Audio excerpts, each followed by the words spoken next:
In today's video, I'm going to teach you how to use Vercel KV Storage. We're going to walk through the setup process inside Vercel so you can add a KV database to your project quickly and correctly.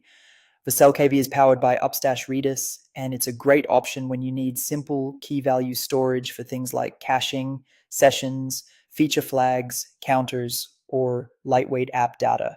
The nice part is that Vercel makes the connection process very streamlined. To get started, go to Vercel and sign in to your account.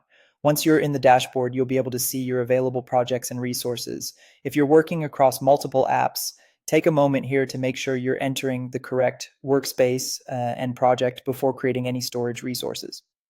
Next, open the project where you want to use KV storage. This is important because the database will be connected directly to that specific project.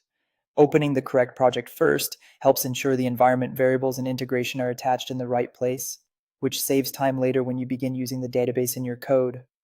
After you're inside the project, click on the storage section.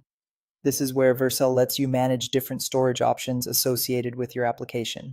If you haven't set up any databases yet, this page may look mostly empty at first, and that's completely normal. From there, click Create Database. When the list of storage types appears, select KV, which is powered by Upstash Redis. After that, choose the region you want to use.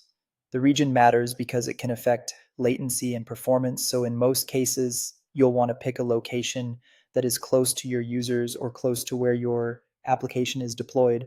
That helps your app respond faster when reading from or writing to the store.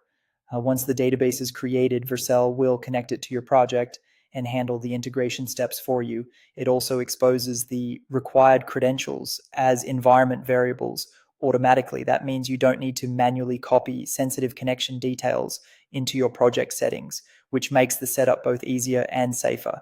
As a best practice, avoid sharing or exposing those credentials anywhere publicly, even if Vercel creates them for you behind the scenes.